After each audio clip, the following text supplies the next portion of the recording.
नीलेश के घर में एक छोटा सा पूजा का कार्यक्रम था, तो कई रिश्तेदार उसके घर आए थे।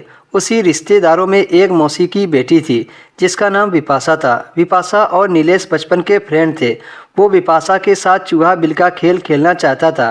नीलेश ने विपाशा से साफ साफ कह दिया था कि मुझे वही खेल खेलना है जो पति पत्नी रात को खेलते हैं। विपाशा ने कोई ऐतराज़ नहीं किया और उसकी रजामंदी में विपाशा ने तुरंत हाँ कर दी। तो नीलेश ने कहा, ठीक है, कल सभी लोग पूजा का सामान लेने जाएंगे तो घर पर हम दोनों ही रहेंगे। विपाशा ने ठीक है बोल दिया और वो जाने लगी। तभी नीलेश ने पीछे से उसकी गर्दन पर एक किस कर ली और वो हंसकर चली गई। अब नीलेश बेसब्री से कल का इंतजार करने लगा और विपाशा को मन में सोच सोच कर अपना पोपट ठोक कर सो गया।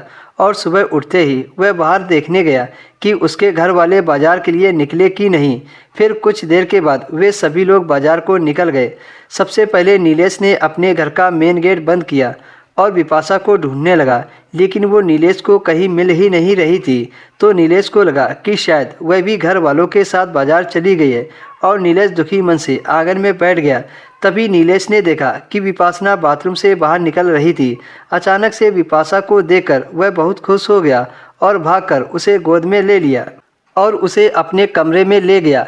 दरवाज़ा लॉक करने के बाद वह विपाशा पर टूट पड़ा। उसके होंठ गुलाब की पंखुड़ी के जैसे थे जिसको नीलेश आइसक्रीम की तरह चाट रहा था। फिर नीलेश धीरे धीरे अपना हाथ उसके बिल की तरफ बढ़ाने लगा जिससे वो कांप रही थी। अब नीलेश उसकी काली बिल्ली को सहला रहा था। नीलेश के सहलाने से धीरे धीरे उसके बिल से पानी निकलने लगा था।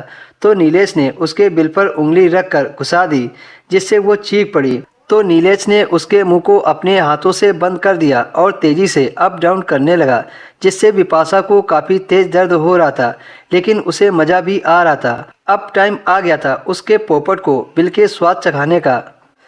तो नीलेश ने विपाशा के सारे वस्त्र उतार दिए और अपने पोपट को निकालकर उसके बिल पर रगड़ने लगा। उसके बाद मौका मिलते ही नीलेश ने विपाशा के बिल में अपना पोपट अंदर कर दिया जिससे वो छटपटाने लगी। तो नीलेश ने विपाशा को कसकर पकड़ लिया और जोर से धक्का मारने लगा जिससे वो दर्द से तड़पने लगी। फिर नीलेश ने विपाशा के साथ करीब आधा घंटा तक मज़ा किया।